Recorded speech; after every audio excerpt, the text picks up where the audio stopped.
Well, I hope everyone's had a nice time visiting and catching up. Midsummer. Thank you, Sergeant. I don't think I can speak any louder. Let's see. How about that? Can I turn this up from here? I'm trying. Hello, test, 1, 2, 3, test. Marvel's here. I see Marvel in the back. Marvel's in the house, and other people too. I don't mean to overlook anyone. Representative Wirgo, we have to talk, but not now. I've got to call this meeting to order.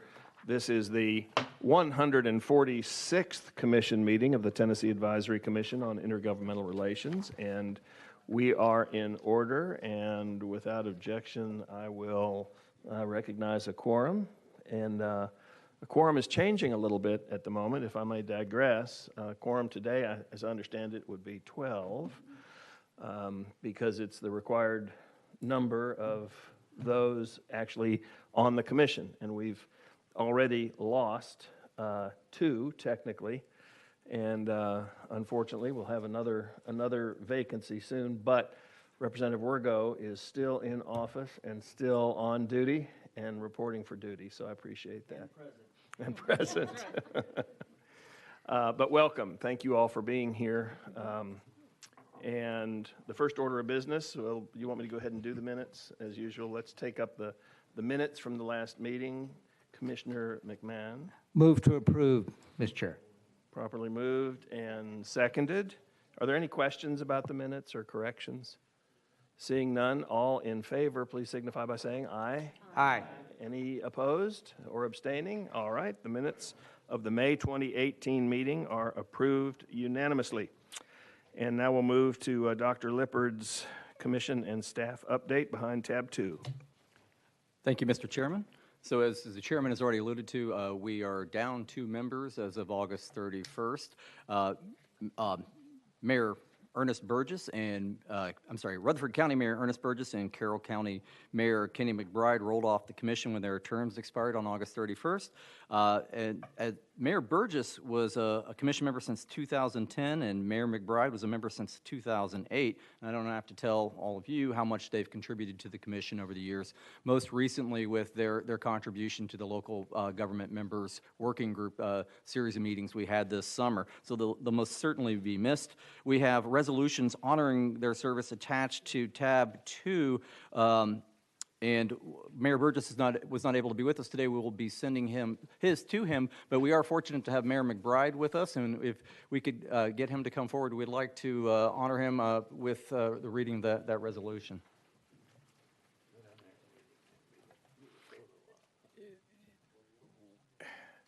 Right over there, Mayor McBride. We're gonna do the ceremonial reading, and we did some photographs beforehand. But then we certainly want to give you an opportunity to say a few words. All right, thank you. A resolution to honor Carroll County Mayor Kenny McBride of McKenzie, Tennessee, for meritorious service on the Tennessee Advisory Commission on Intergovernmental Relations. Whereas it is appropriate to honor members upon completion of their terms who have performed their duties with the utmost integrity and whose efforts have ensured proper attention to innumerable issues in fulfillment of the Commission's mission to serve as a forum for the discussion and resolution of intergovernmental problems, to provide high-quality research support to state and local government officials in order to improve the overall quality of government in Tennessee, and to improve the effectiveness of the intergovernmental system to better serve the citizens of Tennessee.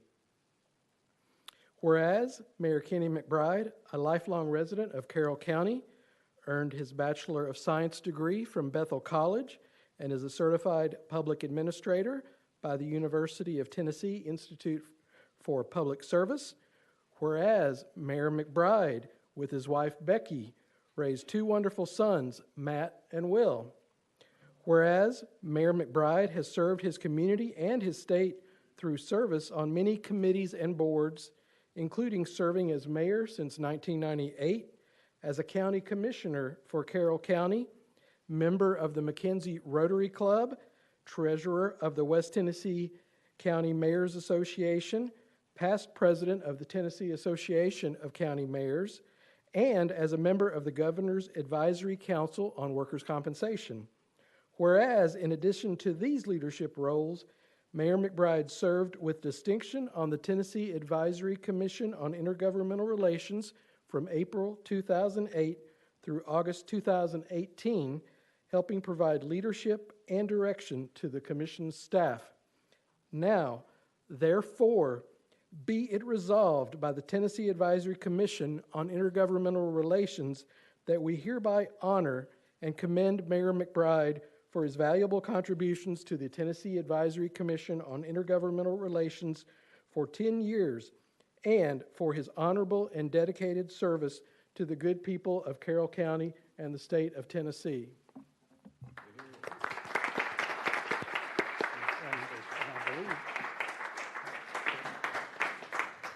Mayor McBride, you're recognized. Thank you. I've served 3 executive directors in 10 years. Cliff was the third. Harry Green and Lanice, and now Cliff. So I don't know if that's good or not. You may be in trouble. Three's a charm. 3's a charm.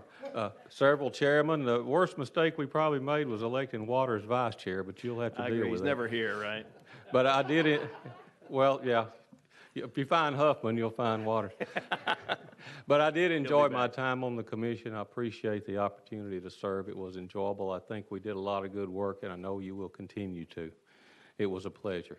Mayor Thank you. McBride, the pleasure was ours, and we thank you again for your service. These resolutions are, not adequate really to convey how much we appreciate all the work and guidance that you've given us. Your input's been invaluable, and you'll be missed. Thank you. I may be like a bad penny. I might turn back up. Okay. Thank you so much. Thank you. Thank you, sir.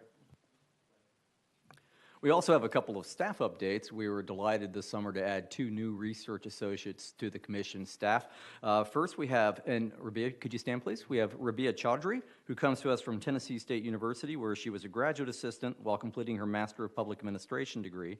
She also holds a Bachelor of Science degree in Economics and Finance from the Lahore School of Economics and a Master of Science in Economics degree from the Lahore University of Management and Sciences.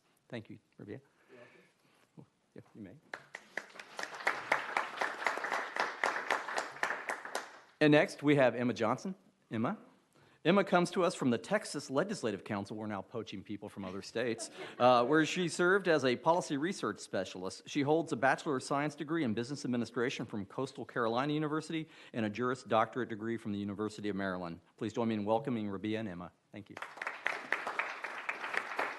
And I'm sorry, I do have one additional staff update that's not in the docket book. Teresa Gibson, could you please stand, please? We're welcoming to the future commission staff Teresa's brand new bouncing baby grandson, Zedediah. So congratulations. 5 o'clock this morning. Yeah. I asked Teresa where said baby is. I expected him to make an appearance here today, but she said he hasn't even been born, 12 hours ago yet. So 5 o'clock this morning, is that right? Well, congratulations. Thank you for being here too, Teresa. Thank you very much. That's great. All right, Cliff, that covers that. And move on to tab 3 then. House Bill 971 and Senate Bill 1075, the local revenue and services update. I'll turn it over to Cliff, and he'll turn it over to Michael. Thanks again, Mr. Chairman. So tab 3, this is the study that we were directed to study local government services and revenue sources. And as you'll recall, back at our May meeting, the commission directed staff to conduct a comprehensive study of local government revenue and services, with the revenue including but not limited to out-of-state sales tax collections and state shared taxes, with the goal of completing an interim or final report by January 2019. Following that May meeting, several of the local government members met with staff and asked if we could facilitate a meeting of those local members to discuss some of these issues ahead of time and see if there were points of agreement that they could reach before the full commission meeting, so they could come back and we could report those to you. So we had 2 meetings over the course of the summer. And the first of those, and minutes for both of those meetings are attached to tab 3. As attachment A.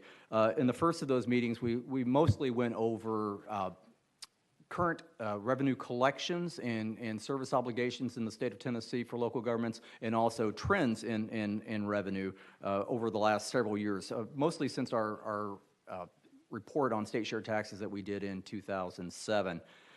And then after that meeting, at the end of that meeting, the local government members asked if we could invite the Commissioner of Revenue, Commissioner Jerry Gano, to come speak to the members, assuming that there would be a decision on the Wayfair decision by the Supreme Court. This is the decision that overturned the Quill ruling on nexus requirements for collections of out-of-state sales taxes. And the Supreme Court did make that ruling, and so Commissioner Jerry Gano and his staff were kind enough to come speak with the local government members at our August meeting, and they had a lengthy discussion with the commissioner on that topic. And then we also went over some updated figures from some of the additional tables.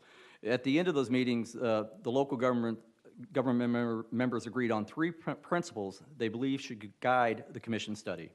And those are on page 2 of tab 3 at the bullet points. And those principles are: the report should provide a comprehensive review of trends in local government revenue and services. Because of the complexity of the overall revenue system and the potential for unintended consequences, the report should not propose shifting existing sources of revenue among cities and counties. And the report should explore whether the state should or could do more to financially support local governments. An additional point of agreement among local members was that one of the most effective ways for the state to help local governments address local budget issues would be for the state to use some of the likely increase in out-of-state collections of the 7% sales and use taxes to increase its basic education program funding. And they discussed that the easiest way to increase BEP revenue for local governments would probably be to increase teacher salary and benefits, or to change teacher-student ratios, as teacher funding makes up one of the largest portions of the formula. So what I'm going to do now is I'm going to invite Senior Research Associate Michael Mount to come up and discuss some of the big trends in revenue, kind of summarizing some of the information that we shared with the local government members, and then also to summarize the discussion that we had with Commissioner Jerry Gano. And then at the end, I'm going to discuss next steps. Thank you, Cliff. I'm Michael Mount. As Cliff mentioned, I'll briefly go through the memo in tab 3, covering the figures.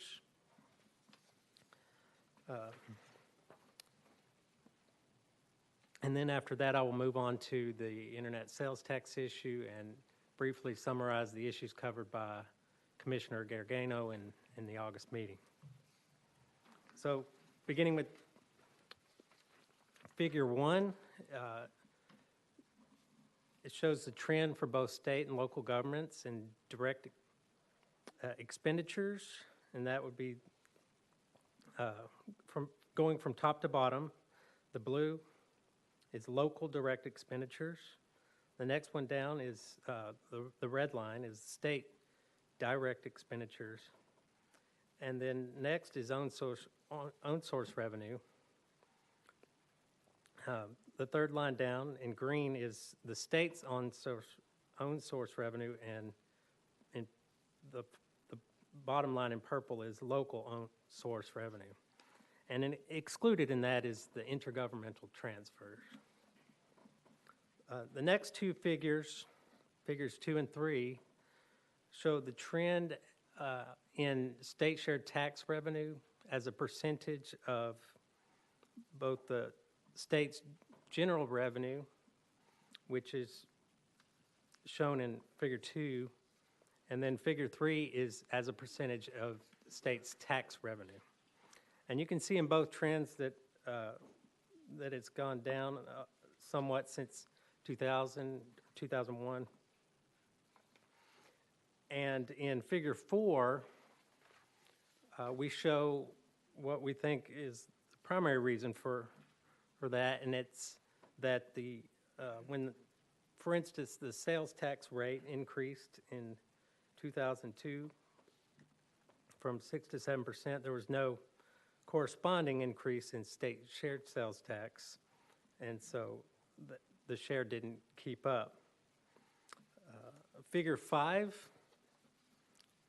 going on is about education. It shows both the total revenue and total expenditures for education from fiscal year 04 to 17.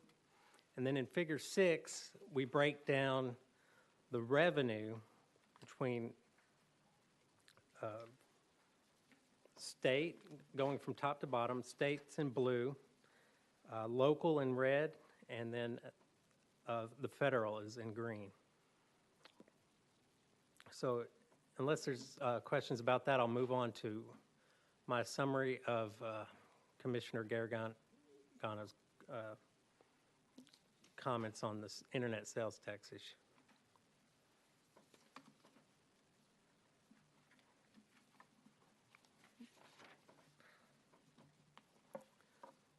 Okay, as Cliff mentioned, Commissioner of Revenue, Garagano, he met with the local members on August 10th to talk about the so-called internet sales tax,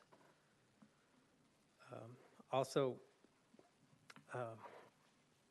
known as out-of-state sales tax, and the fallout from the Wayfair decision. The commissioner said that the internet sales tax is a fiscal issue and a fairness issue. While many out-of-state sellers without a physical presence in Tennessee collect the sales tax, many do not. And that's because of a 1992 decision by the U.S. Supreme Court in Quill that prohibited states to require sellers without a physical presence to collect the sales tax. Justice Kennedy of the U.S. Supreme Court indicated that it might be willing to overturn Quill's physical presence requirement.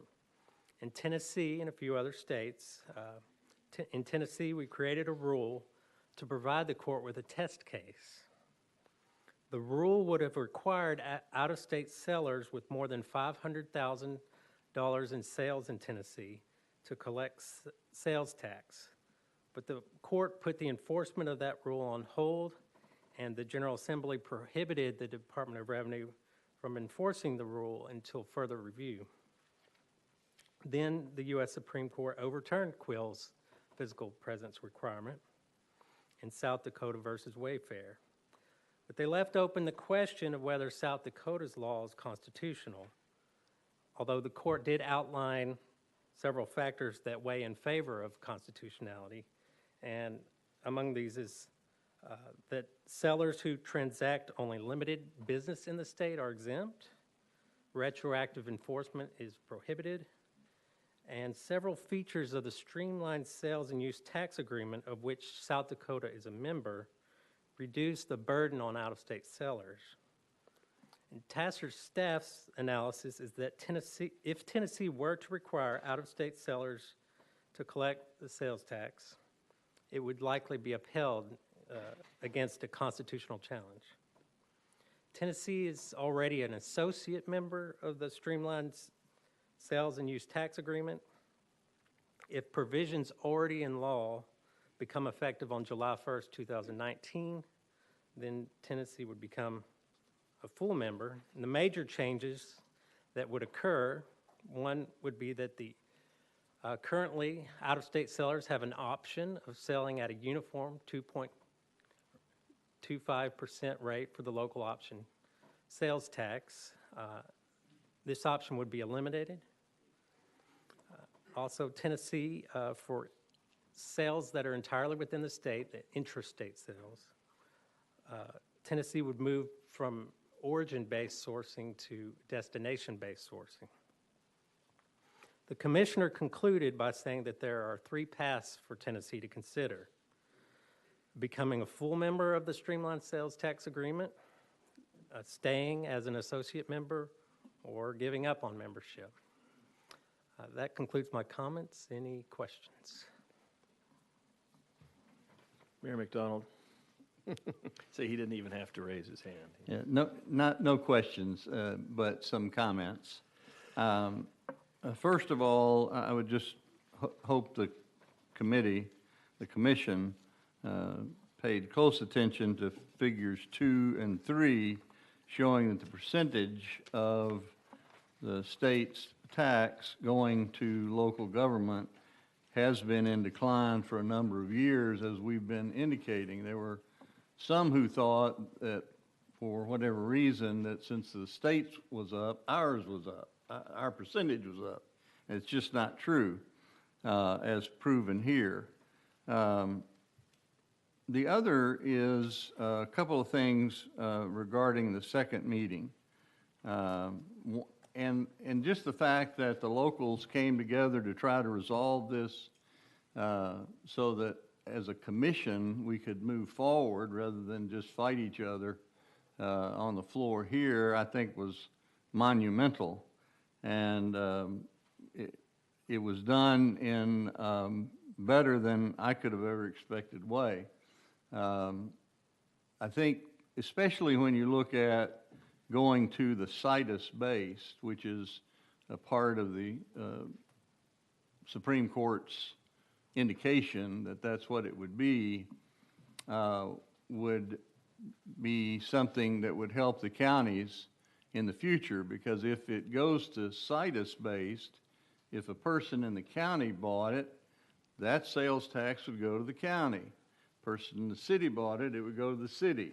So the county would receive some sales tax, internet sales tax revenue that they've not previously received, and in all fairness, that they should receive because the purchase is being made there on a situs basis.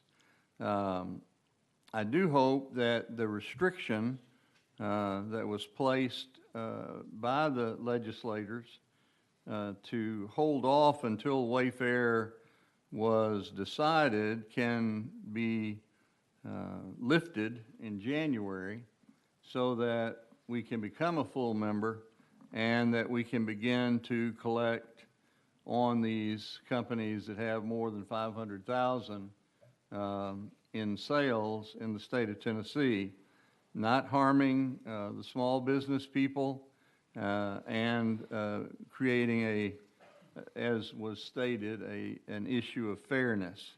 And the parties that were gathered there on that second meeting agreed unanimously to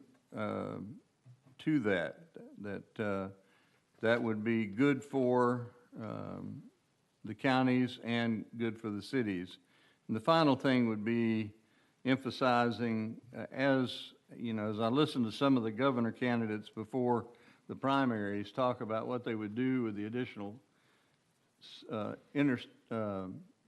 sales tax revenue from the internet, it worried me. Several of them said, well, we'll just cut taxes with that. Well, that's great political talk when you're on the trail. But first, let's pay for some of the things that we've made commitments on, like the BEP, fully funding it and coming up with what that fully funding should be before we start getting ourselves in a position. We've already done away with part of the food tax, the hall tax, and I think the state will see some negative effect if we hit another downturn in the economy if they also do away with some of the internet sales tax through some kind of tax cut. So those are my remarks on behalf of my view of the meetings that we had in the local government working group. Thank you, Mayor. Other observations here? One of the things we do want to talk a little bit about is the streamlined sales tax. Cliff, do you want to? Right, and so as Michael mentioned, unless there is some action taken, the streamlined sales tax provision that's in Tennessee law will go into effect July 1st, 2019. The one other additional action that he didn't mention was that it would also remove the single article cap on sales tax, which is a cause of some concern just in how that would be implemented with the department and some of the local governments. So this is actually a nice segue into the next steps, if I may. Because of all the complexities and the urgency of making some form of recommendation on that part of the study as it relates to internet sales and the streamlined sales tax provisions, the local government members had suggested that our next step should be focusing on on the internet sales, the streamlined sales tax and those components, and putting our effort on getting that part of the report done first, so that we're sure that it's done by at least an interim report in January 2019. And if we can complete the more holistic, comprehensive part of the report by then, do that as well. If not, then pivot at that point and have that portion done after the part on streamline, so that we have some type of recommendation to make to the legislature after our January meeting. And then the other next step that the local member suggested was that we also bring a representative from the Department of Revenue to participate in a panel discussion at our December commission meeting. Mr. Chairman. Cliff, I'm not sure that the language on page 9 is clear, or at least my thinking may not be clear. The language may be fine, but the last sentence of the paragraph at the top, and I'll just get to the phrase that's troublesome to me, and then go back. But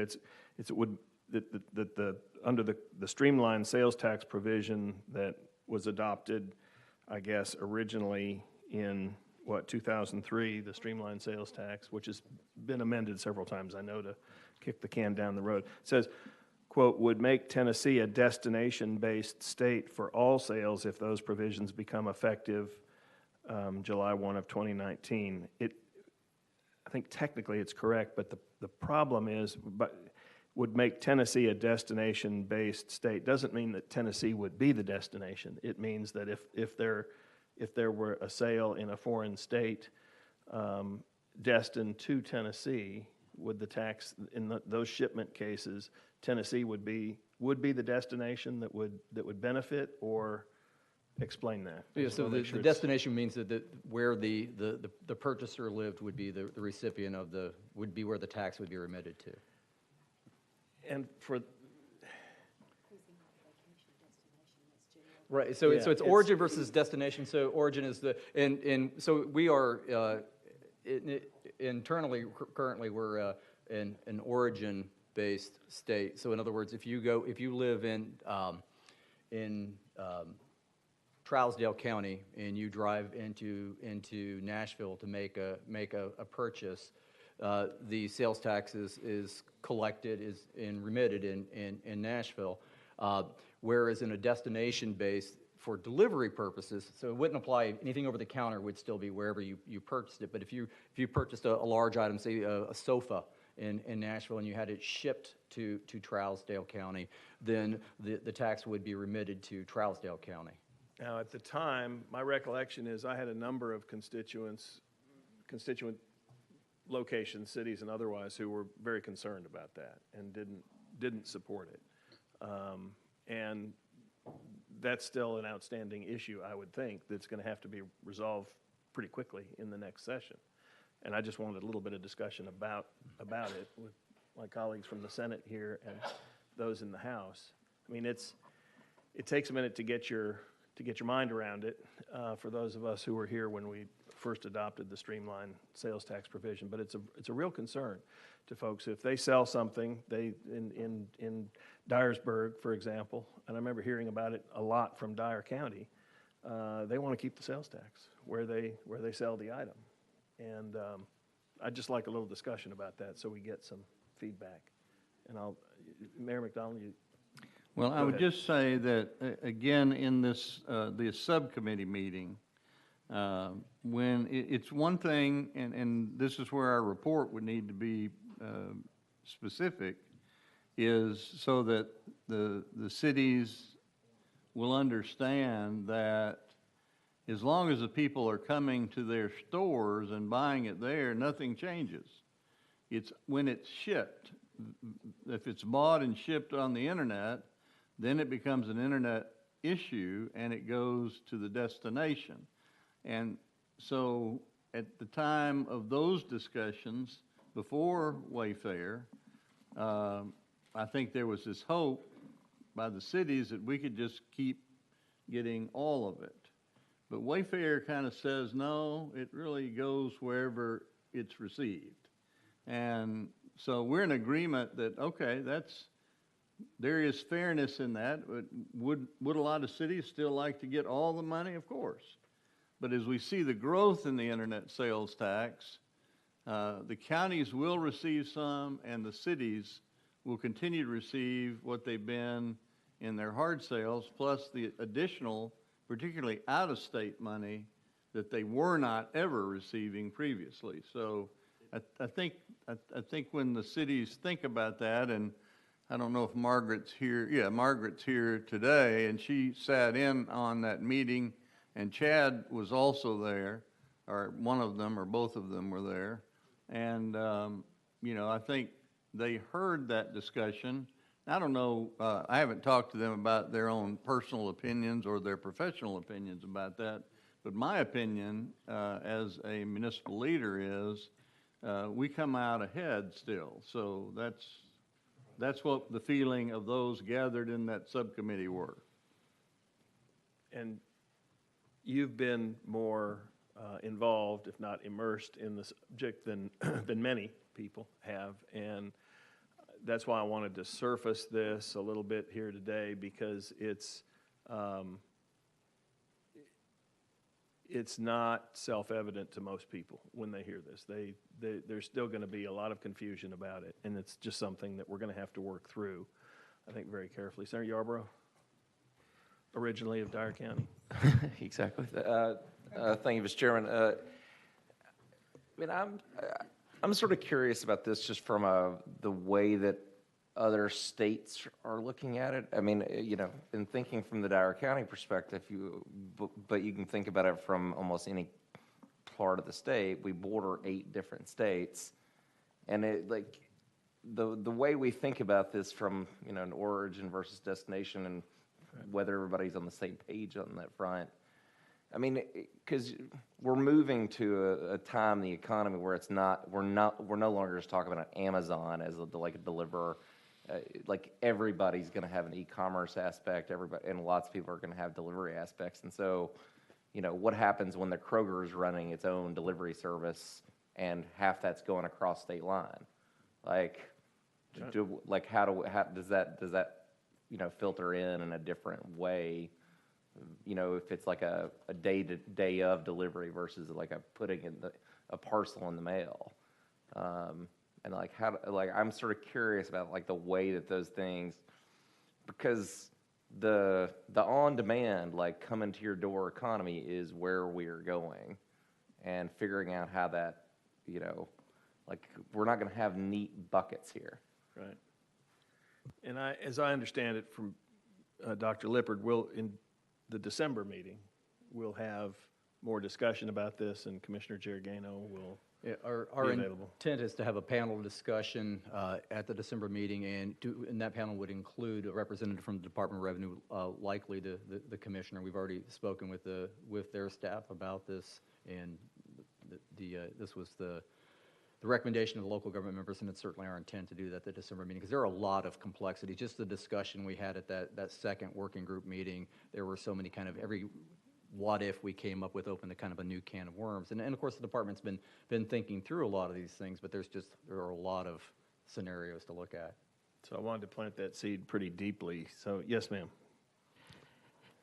Another thing, there's a test case still in front of court, and so really a question of whether we can take any action until that's been taken care of throws things. Is that the into- Davidson County? Yes, it is. Yeah. I saw that referenced here. What's the status of the Davidson County case? How far along is it?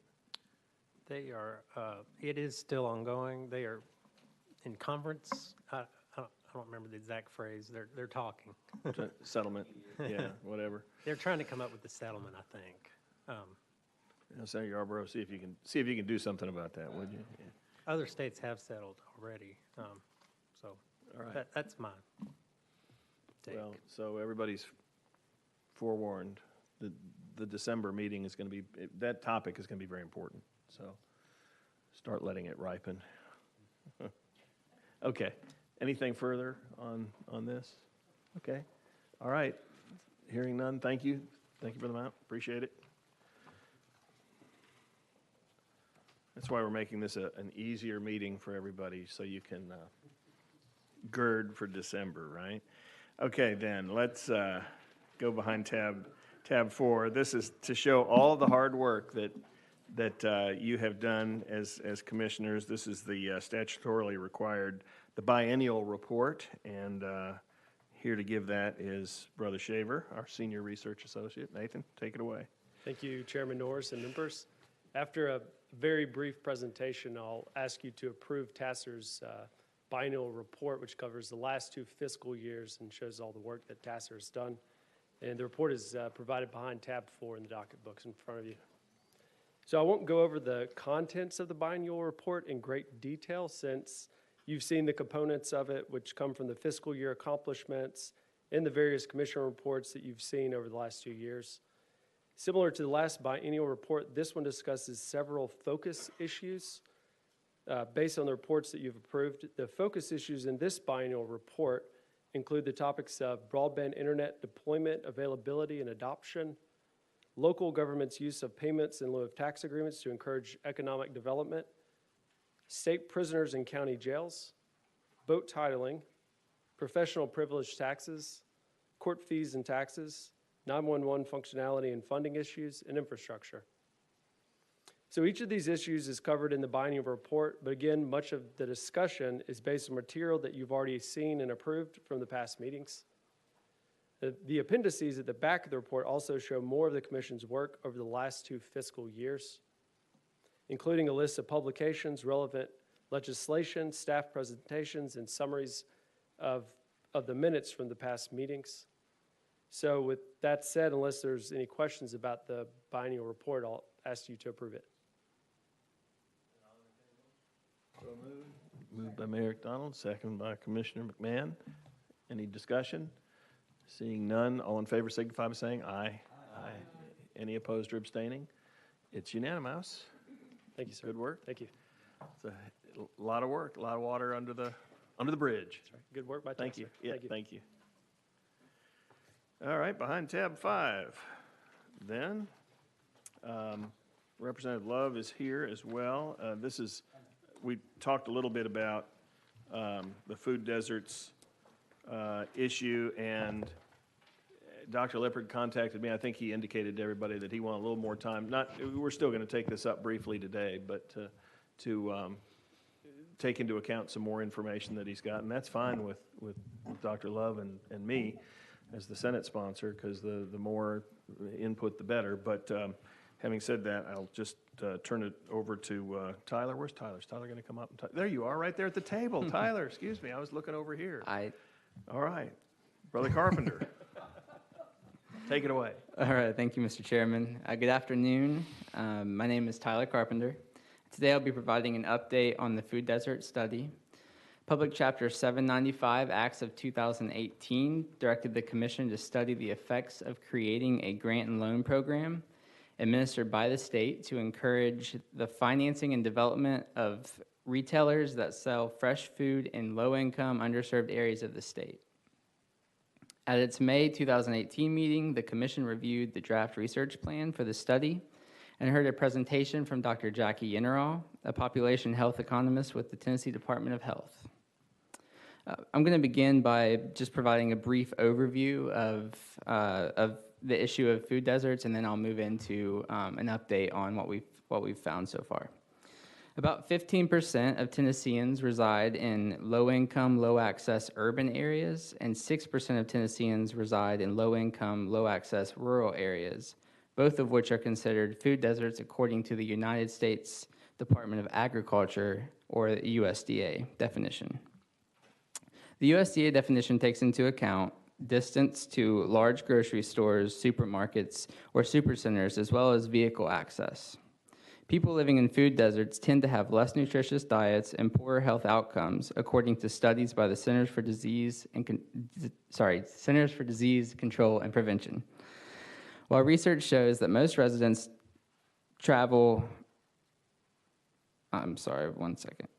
While research shows that most residents of food deserts still shop at grocery stores at least once per week, the extra distance they travel to reach these stores represents an added cost in terms of travel expenses and time. For low-income households, which already tend to spend a larger percentage of their income on food, these added costs can be burdensome.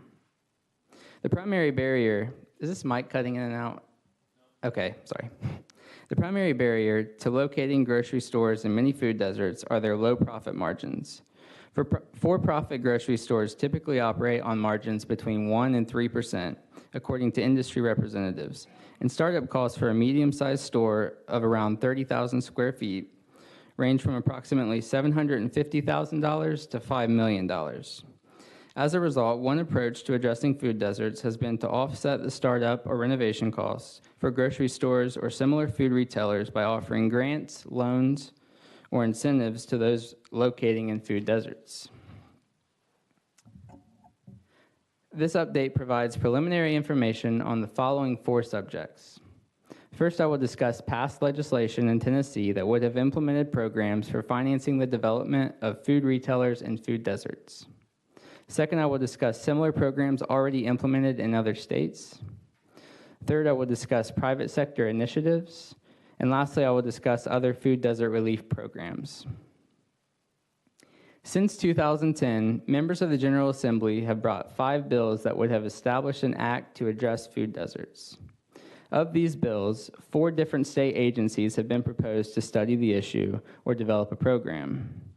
Agencies proposed to lead newly created initiatives were the Tennessee Local Development Authority, the Tennessee Department of Agriculture, the Tennessee Department of Human Services, and the Tennessee Department of Economic and Community Development. In 2014, an amendment to House Bill 2182 by Representative Rich and Senate Bill 2278 by Senator Dickerson was filed that would have created the Healthy Food Financing Act and the Healthy Food Financing Fund to be administered by the Department of Agriculture. It would have allowed the department to contract with one or more qualified nonprofit organizations or community development financial institutions, commonly known as CDFIs, to administer the program through a public-private partnership. Subsequent amendments would have had the Department of Human Services administer the program and would make working with a nonprofit or CDFI mandatory.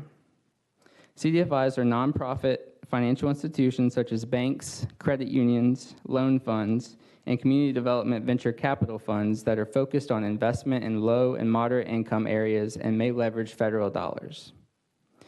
The most recent legislation, Public Chapter 795, Acts of 2018, proposed funding a grant and loan program by earmarking revenue generated by 0.0625% of the existing tax revenue from the retail sales of sugar-sweetened beverages, which are taxed as food at 4%. The dedicated tax was believed to generate approximately $730,000 for a new fresh food financing fund.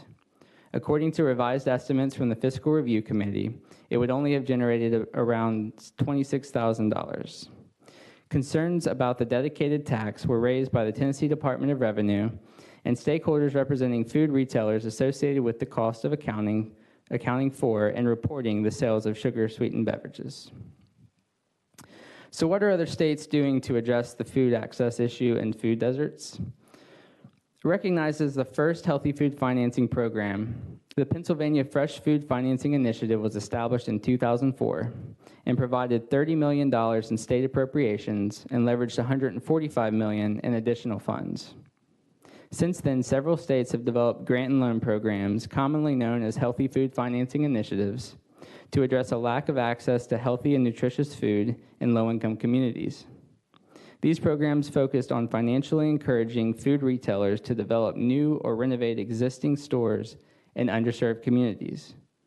Among the states that offer these programs, the issuing of grants and loans is administered by either a state agency or that agency contracts with a CDFI who will then award grants and make low-interest loans. A recent example of a state that awards grants is Alabama. The Alabama Healthy Food Financing Act designates the state's Department of Economic and Community Affairs as the fund administrator.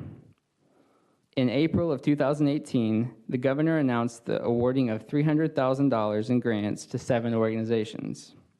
The awardees include a grocery store, fresh food markets, and mobile food markets. Like Alabama, most states fund their programs through appropriations, with or without the assistance of a CDFI. and that amount ranges from $200,000 to $10 million in a single year. Established in 2016, the Healthy Food for Ohio program is an example of a public-private partnership and has funded 12 projects with a total investment of over $5 million from a mix of public and private funding. The program supports a wide range of eligible retail projects, including grocery chains, individual grocery stores, neighborhood food stores, co-ops, and other food projects such as farmers markets and food hubs. Federal funding specific to food deserts includes Healthy Food Financing Initiative financial assistance grants, which totaled $157 million in awards to CDFIs in 20 states between 2011 and 2017. And of that, no Tennessee CDFI was awarded in that process. Also specific to food deserts are the Community Economic Development Healthy Food Financing Initiative grants. And between 2011 and 2016, $42 million was awarded to community development corporations in 30 states, and Tennessee did receive 2 of those.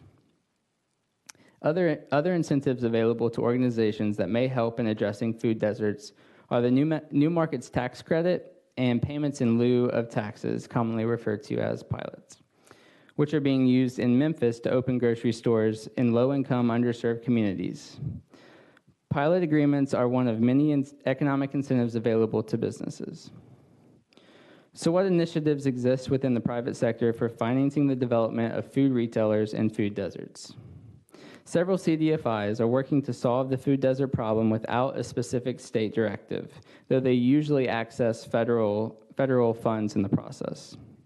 For example, Hope Enterprise Corporation, which represents several states as well as Memphis, created the Mid-South Healthy Food Initiative and issues grants and loans to help support expanding access to fresh fruits and vegetables. In at least 2 states, seed funding was provided by nonprofit health foundations. Both initiatives were led entirely by the private sector.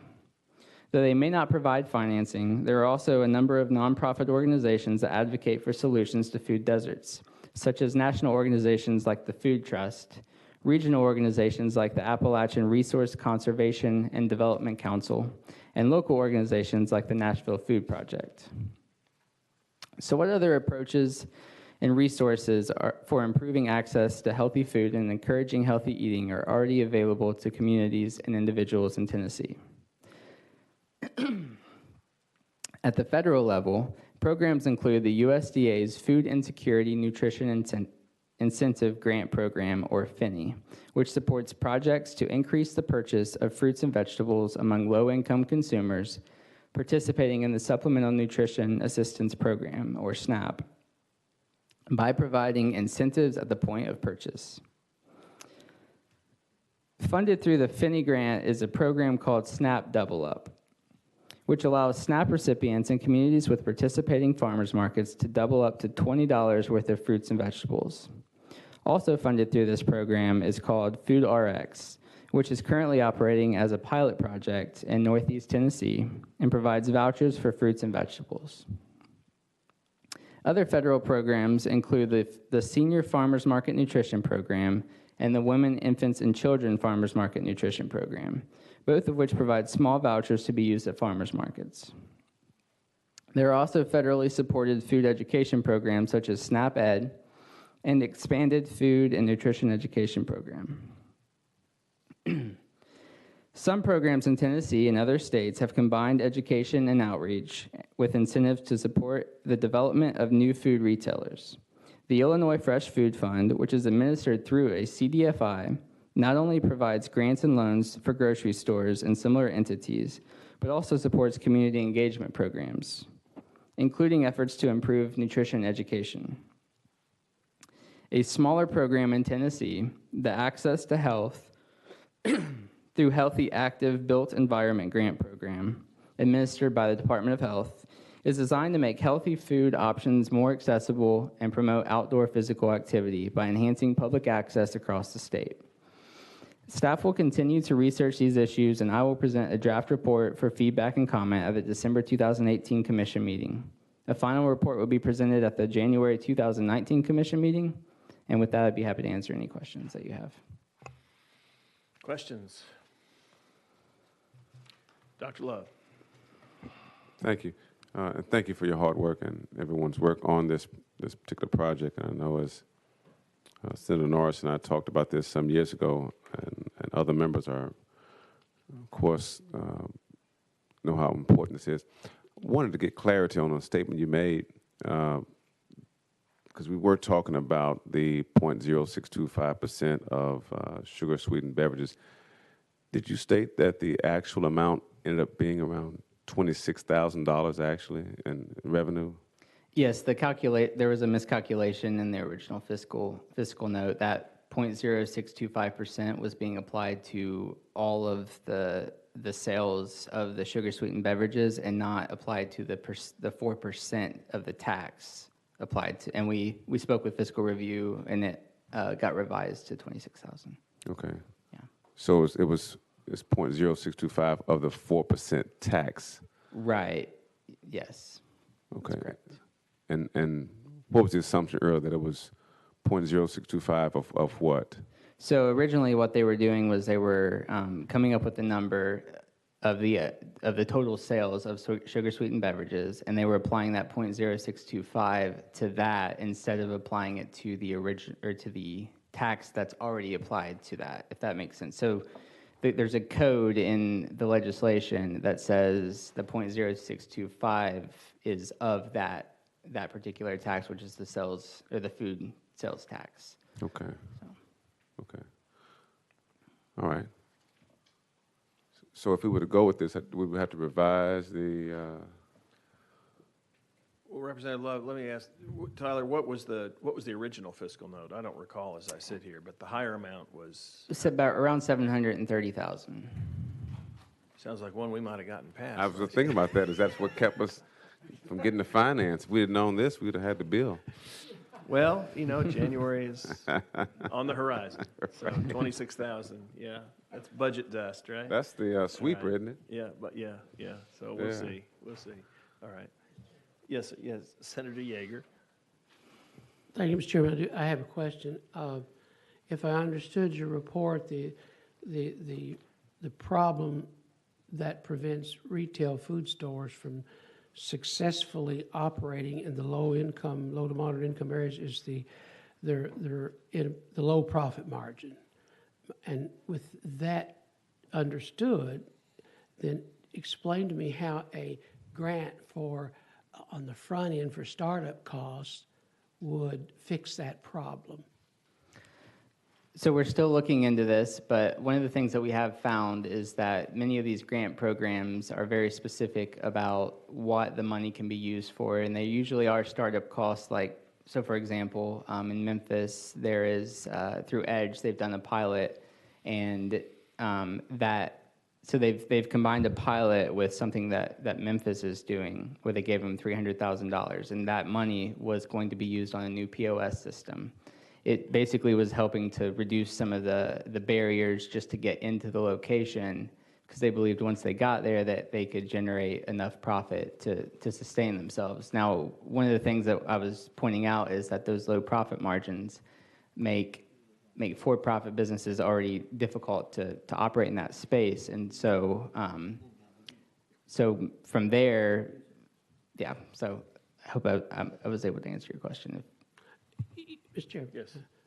You have, and I do think there's a need here that needs to be fixed. But I'm not sure that something like a startup on the front end gives the ultimate solution, because you get a nice grant, you start up, and then you close in 6 months because the profit margin just couldn't sustain it. So, could we be accused of putting good money after bad? And I'm not speaking against the idea. It is a very serious problem that needs to be addressed, but I'm just not, I don't know how this can work with respect. Representative Carter. Thank you, Mr. Chairman. Last time this came up, we discussed this, and there was a store in Chattanooga in a food desert, been there longer than I've been alive. I think it began in 1931. It's called Bueller Brothers. And Bueller Brothers was a group, a religious organization that built restaurants, or excuse me, built grocery stores in food deserts back in the 30s and continued until about 4 months ago when they closed. They had the advantage of not paying property taxes. They had the advantage of the sect built the buildings and covered all the initial startup cost. What they were trying to do is sell food at roughly the same cost as Walmart. And after some 55 years, they shut down about 4 months ago. I think it would be really important for us to get with that group because they started this before it was cool. And to understand why, if there were no cost of startup, they could not make it. How do we expect government to get involved and make it work? So I would very much urge you to do that. I'll make an attempt to reach out to them and try to speak with them on this issue. Thank you. Representative Mr. Love? Chairman. Yes, sir. Thank you, Mr. Chairman, and I really appreciate all of the comments, my colleagues, and I know this is not the place or the month to have a long, drawn-out debate, but I would urge you to consider this. Health disparities oftentimes are increased because persons don't have access to fresh fruits and vegetables. And in my district, I can count the number of grocery stores, and I have more colleges than I have grocery stores. I have 7 colleges in my district, and it blows my mind as to how I can have that many colleges, not that many grocery stores. But then I'm reminded that I also have all but one of the housing projects in Nashville. Casey Homes is the only housing project I don't have. And so when we talk about health disparities, we talk about the fact that in some areas, the only place where you can get food is a convenience store that is filled with very limited resources. I get it. If a place shuts down after 55 years and they couldn't make it, we need to talk to them. But at least that place had a store for 55 years. Some places never had a store. So as we study this and we talk about the increase of health disparities in low-income neighborhoods, we talk about underprivileged situations where businesses won't go. We got to find some solution, and this may not be the silver bullet, but I think as we talk about this more, that we need to be concerned about the increase, again, I hate to keep using this word, of health disparities, high blood pressure and obesity and diabetes, in particular African-American neighborhoods and in rural neighborhoods. Because when our kids don't get out and exercise, because they're in the house all the time and then they don't eat fresh fruits and vegetables, it's just compounding the factor. So I think, from my perspective, we have a tremendous opportunity, but we also have a tremendous wealth of resources between our wonderful land-grant institutions who have access to new technologies all across the state. The UT TACIR Agriculture Extension Program does a wonderful job in farming. I went down to West Tennessee and saw this farm that used to be part of a prison, where they're out there growing and doing research. So we have the resources to talk about how do we leverage also our local farmers and how do we get them involved and support them. And so this is not the end of the day, but I think it's a start in the process to talk about how do we get our heads around this thing, because if we don't, what's going to happen is these children are going to continue to increase and they're going to become adults with health disparities. They're going to increase in age and have these health disparities, and then we're going to have a higher health care bill on our hands. And if we think that 10 care costs are up now, just wait until this generation of kids grows up without fresh fruits and vegetables near them, and we're going to have a really high situation to deal with. So I just wanted to focus back on that, to talk about how we can continue to think about ways to provide access for our kids and also our adults in situations. Thank you. And I'll just follow up on Representative Love. We've talked, staff and I have talked about the education component, if you will, that's sort of embedded in everything you've talked about. A lot of this is generational change. And, you know, you can build a great store in a food desert, but you may not change habits just because the store is there.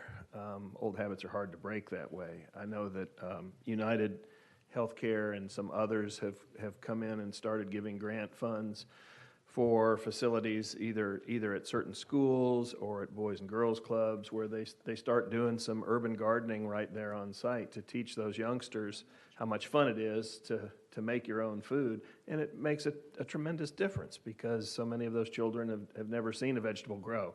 They not know much about vegetables at all. So these are pretty, you know, they're simple steps for little feet. And oftentimes government overlooks that kind of thing. So I've asked TACIR to be sensitive to that as well. Mayor McDonald?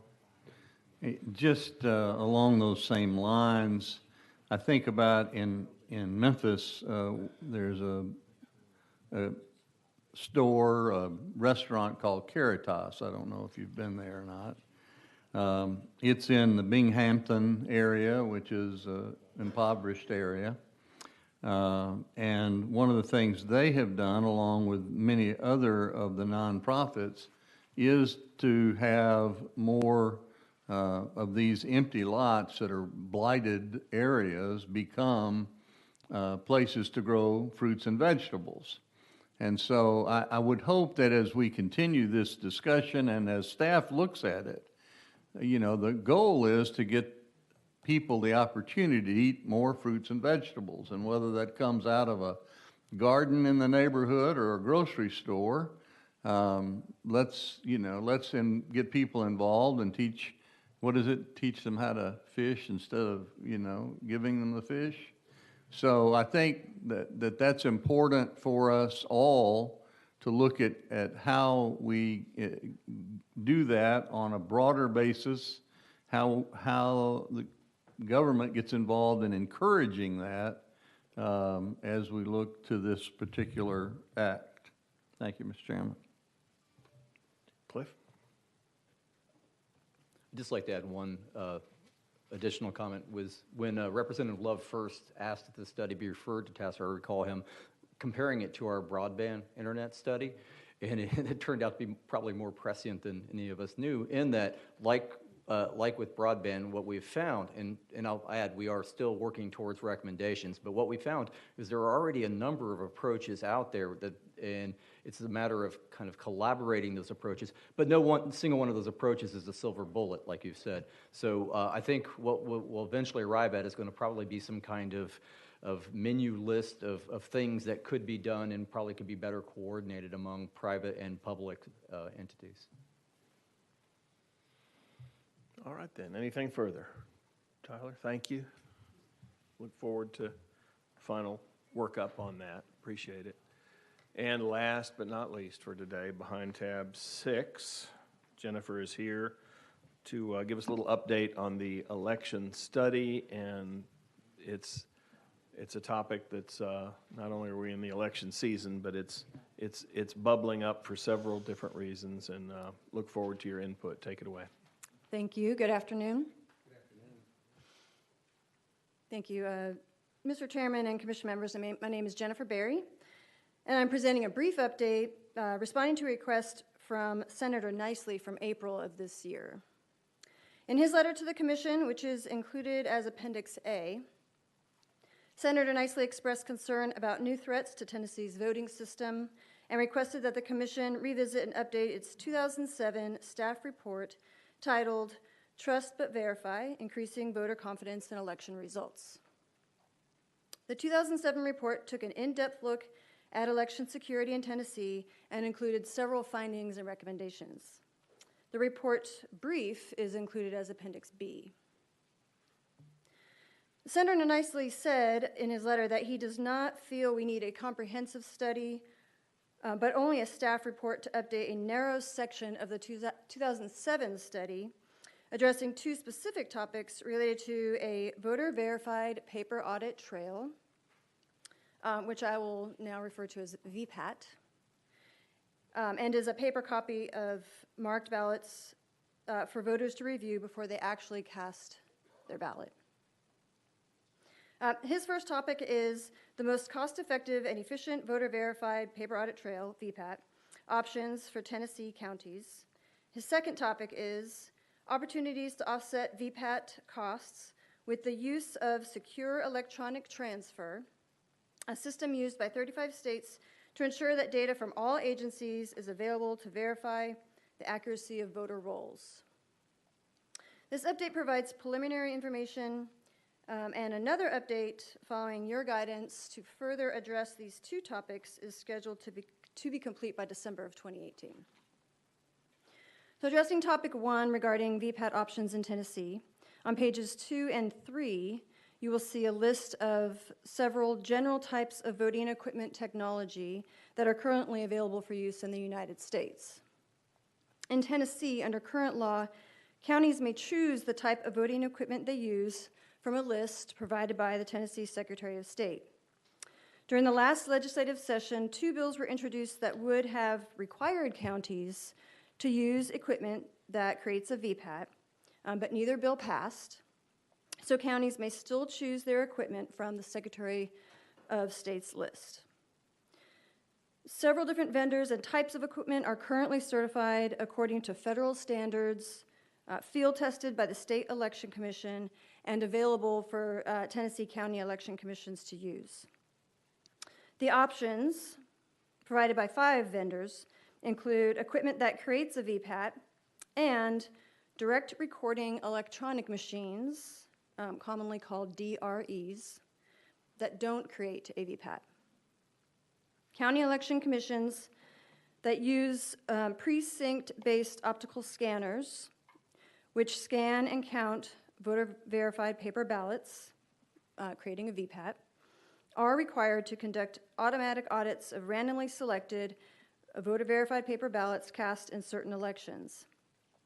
As of 2018, at least 14 counties in Tennessee are using systems that produce a VPAT, and these are shown in the table on page 4.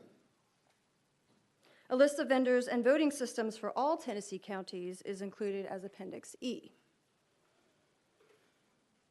In interviews with TACIR staff, county elections administrators said they chose to replace their DRE equipment that doesn't create a VPAT with equipment that does create a VPAT because they see the national trend moving towards VPAT. The administrators think the VPAT equipment is more secure than systems without a paper trail and that this is the best choice going forward. They say the systems are easy to use. They have received positive feedback from voters, poll workers, and elected officials. And they've also said that ballot storage has not been an issue or a cost burden. We know that some other counties, including Cheatham, Davidson, and Shelby counties, are also considering or are in the process of replacing their voting equipment with equipment that produces a VPAT. And the state coordinator of elections, Mark Goins, speaking at the Tennessee Association of County Election Officials Conference in June 2018, recommended that counties delay purchasing DREs or move to VPAT when they are ready to replace their equipment. His recommendation is based on the current legislative environment and vendor focus on systems with VPAT. State and local elections officials agree that it is difficult to compare voting equipment costs because counties' needs vary. Each county negotiates its own contract with the vendor, and various factors affect the initial and ongoing costs, such as whether the ballots are pre-printed or blank before voting. Election administrators in counties that are using or considering VPAT systems are confident that creating a VPAT is critical regardless of the cost. All but 5 states are using some type of paper ballot system in at least some jurisdictions, and 32 states use either paper ballots or a mix of paper ballots and DREs that produce a VPAT. Next, I'll address Senator Nicely's second topic regarding the use of secure electronic transfer. Secure electronic transfer, sometimes called secure electronic registration, refers to systems that digitally transmit voter registration data from state agencies that process voter registration applications to county election commissions, which then use the data to verify and update voter rolls. Tennessee is currently implementing a secure method to electronically transfer data from the Department of Safety Driver Services Division to county election commissions. The system is already in place for transactions conducted online through e-services and will launch soon at self-service kiosks at driver services locations. And as you probably are aware already, in 2017, the state implemented online voter registration. Making the data transfer process electronic could make it easier to register, improve accuracy of voter rolls, and potentially save money. While some studies have found that state and local governments could save costs with secure electronic transfer, in a June 2018 interview with Commission staff, Coordinator of Elections Goins said, implementing the secure system to electronically transfer data increases, not decreases, the cost for state government because of the setup cost. One study found that although not all states measured their cost savings, they agreed that both electronic and online registration results in cost savings for state and local governments, most commonly because of reduced staff time for data entry at the county level. And one survey of Tennessee election officials conducted in January 2018 found, based on responses from 22 of all 95 counties, that moving away from paper-based voter registration could reduce costs both for state and local governments while improving security. So coming back to Senator Nicely's second question, at this point it remains unclear whether the cost savings from securely transferring data will offset the cost of VPAT over time. There is also a lot happening related to election security at the federal level, which I'm sure you've all been hearing about in the news every day. I'll mention just a few of these developments. As you know, back in 2002, Congress enacted the Help America Vote Act, called HAVA, which provided $3 billion to states to replace the punch card and lever voting systems with new technology and mandated statewide voter registration systems. Tennessee received over $57 million, and as mandated, used the funds to replace voting equipment and implemented a statewide voter registration system. Of the approximately $28 million that Tennessee has not yet spent, about $15 million is designated for new voting equipment and $13 million for voter registration system updates, administration, accessibility, and training expenditures. In March 2018, President Trump signed the Consolidated Appropriations Act of 2018, which includes $380 million in grants for states to improve and secure the election system, in addition to the funds that were approved in 2002. Tennessee is eligible to receive $7.9 million of these funds, which includes a 5% state match of about $400,000. Among other authorized actions to improve security, states can use these funds to replace non-VPAT equipment with VPAT equipment. In 2017, the United States Department of Homeland Security, DHS, designated elections as critical infrastructure and is working with state and local officials providing cybersecurity assistance to those that request it. Our coordinator of elections is a member of the first Government Coordinating Council for the new election infrastructure subsector, which is a collaboration between DHS, the Election Assistance Commission, the National Association of Secretaries of State, and state and local election officials. The council provides a way for the federal government and council partners to share threat information and manage risk. Tennessee is a member of DHS's Elections Infrastructure Information Sharing and Analysis Center, sometimes called ISAC, which launched in March 2018 and provides elections-focused cyber defense assistance to state and local elections offices nationwide. On May 8, 2018, the U.S. Senate Select Committee on Intelligence released a summary of its initial findings and recommendations from its investigation into Russian targeting of election infrastructure during the 2016 election. And that summary is included in Appendix F. Several of the findings and recommendations concern election voting equipment and are similar to TACIR staff findings and recommendations in the 2007 report, including a strong recommendation for VPAT. Now, this update is intended to give you some preliminary information in response to Senator Nicely's request I look forward to your comments, questions, and guidance to further address the topics that Senator Nicely presented, and plan to give another update at the December meeting.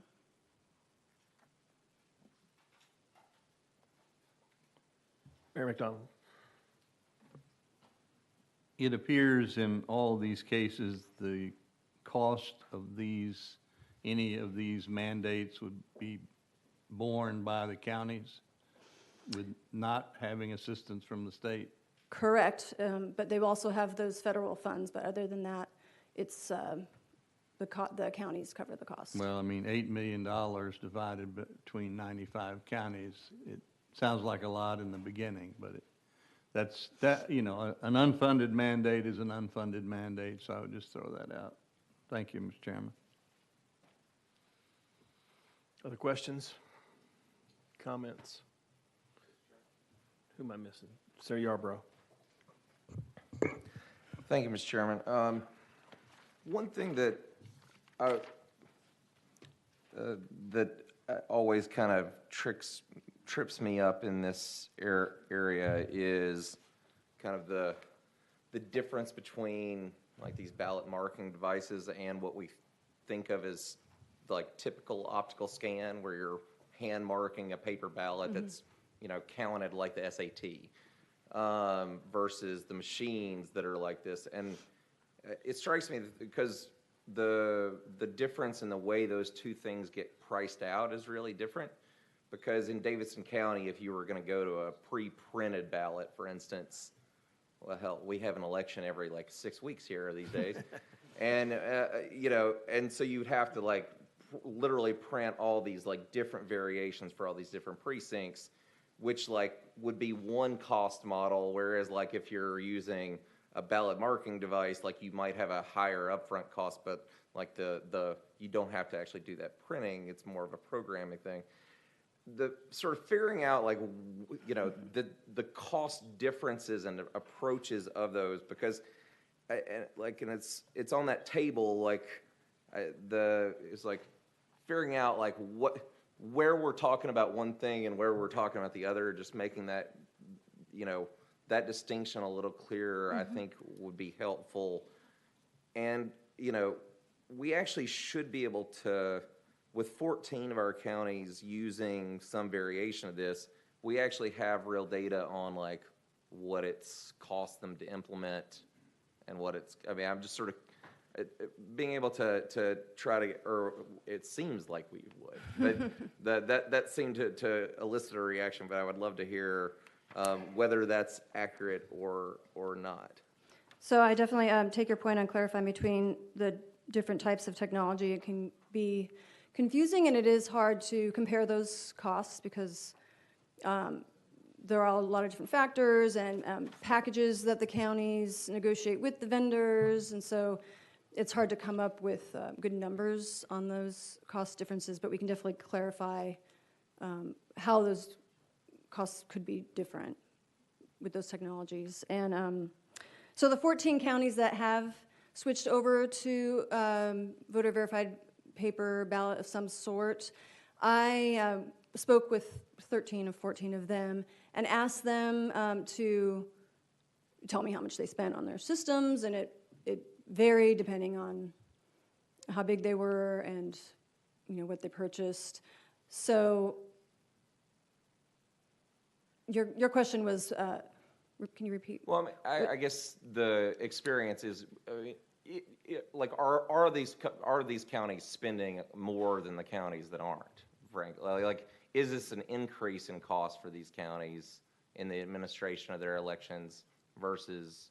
I mean, I guess what the question is like whether like moving to this technology is long term just a more expensive technology, or just you have a transition cost anytime you're moving to a new technology. Right, so I don't know if the paper ballot systems are more expensive than DREs. I did a rough estimate of what those 14 counties spent, based on what they told me, what they spent per machine, but I don't know at this point, and I mean, try to look into that more closely if that new type of technology actually is more expensive or more cost efficient than the DREs. But they did all say that they were going to move to voter verified paper trail regardless. They were ready to update their equipment, replace their equipment, and pretty much everybody I talked to said that they just were only considering the paper trail. The second just kind of question that I ended up having it talks about 15 million being designated for new voting equipment in the HAVA funds. Like, is that set aside for certain counties, or is it? Yes. And do we know which counties? And I mean, is there detail about that? I don't have the detail on that. I'm sure I could ask the coordinator of elections for the detail on that. When Tennessee received those original HAVA funds, the Division of Elections decided to distribute that evenly among the precincts. So each precinct received or was allotted $10,000. So some counties have spent all of their HAVA funds, and then there's 15 million left that some counties have not yet spent. So it is designated for those counties that haven't spent their $10,000 per precinct yet. I don't know which counties those are. I'm sure I can get that information. I mean, I think that ends up being, if the counties that have done that are on one side of this or not, it would be interesting to know. And the final question I had is just kind of, are there other ways to save money? I mean, do other states procure equipment like this? I believe in the county system here because I think you want counties to make their own decisions. But the way that what the changes that we've made in procurement in other places is the state has, contracts with these 3 computer vendors, and then all of our counties are buying equipment off of one of these 3 big contracts. And if we're running contracts in 95 places with 4 or 5 vendors, it seems like we could probably negotiate a better deal if we had 3 big contracts and our counties were purchasing off of them. Is that? But I'm just curious. I think so. I know other states do procurement statewide. The states that, from what I've read so far, that procure for the voting equipment for the state have uniform statewide voting systems. So that's different than how we do it, obviously. Michigan is the only state that I know of that recently the state set up contracts with 3 vendors, and the counties can then choose from those vendors.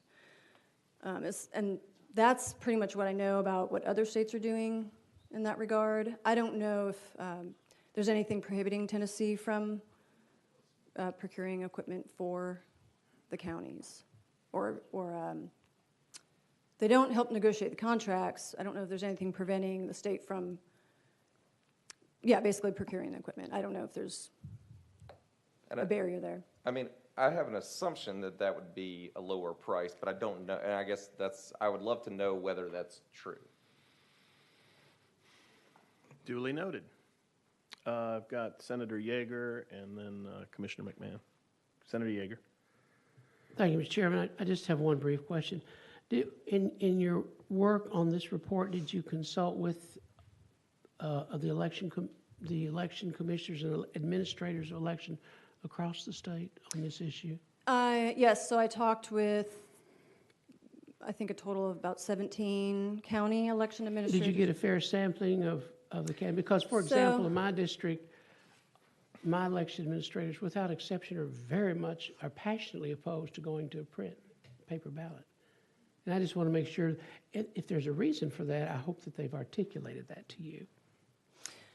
So I've talked with the 13 of the 14 that chose the paper ballot, and then I talked to those 3 other counties, Cheatham, Davidson, and Shelby. But I have not talked yet with more of a sampling across the state, and I think that's I think you should, idea. If I may suggest, you might want to get out into some of the rural areas of the state over in the eastern part. Thank you. That was a good report. Thank you, Mr. Chairman. Yes, sir. Iliff? Thank you, Mr. Chairman. And speaking of the rural eastern part of the state, refresh my memory. Mr. Goins is very much a fountain of knowledge on this because he's been around a while. But I remember back in 2006 we went through this. and purchasing new machines. And if I remember right, we were just coming from a small rural area in East Tennessee, we were mandated to purchase these machines. And the only reason that we could do it was because we were given a grant. But that, to do this, am I correct on that? I think, if my memory serves me right. And when we got the grant, that was great, but and the grant, we didn't have any input on how to make the grant work and how many machines we had. All I knew is that in 2006, when we went to the local general and the state primary election in August, we had half the machines that we did before in the May primary that had to be in, that we couldn't use anymore. And we had lines, and it was hotter than three hells that day on election day, and people stood in line for hours upon hours upon hours because we had new machines that we didn't know how to work, and there were half of them. And on top of that, one of the things the county commissions look at was that, sure, we got a grant to pay for the machines, but the administrative cost to run it was put back. It was just another put back onto the county. So unfunded mandate back to the county. And we were not for that. I remember being the county mayor at that time. I was not real pleased with that, and neither were my colleagues. So if you ask Mr. Goins about that and the history of that, that might bring out a little bit more of what's happening in the rural areas that really don't have the wherewithal to be able to pay for something that's being mandated on them. That's all I have, Mr. Chairman, just a That's good reflection advice. back Thank you. when we did it before. It's not why you're no longer the county mayor. No, just I knew that. Left on my own accord. Yeah. All right, any other questions for Jennifer? Good job. Thank you. Thank you. Thank you very much. Well, that brings us to the end of the agenda for today. Tomorrow's agenda indicates that we will reconvene at 8:30 and same place here, taking up a report on statutes of limitation, which has generated a lot of interest as well. And we'll look forward to doing that. Is there anything further for the good of the order today? Any words from Zebediah? Any? No? All right. That being the case, then we'll stand in recess until 8:30 a.m. tomorrow.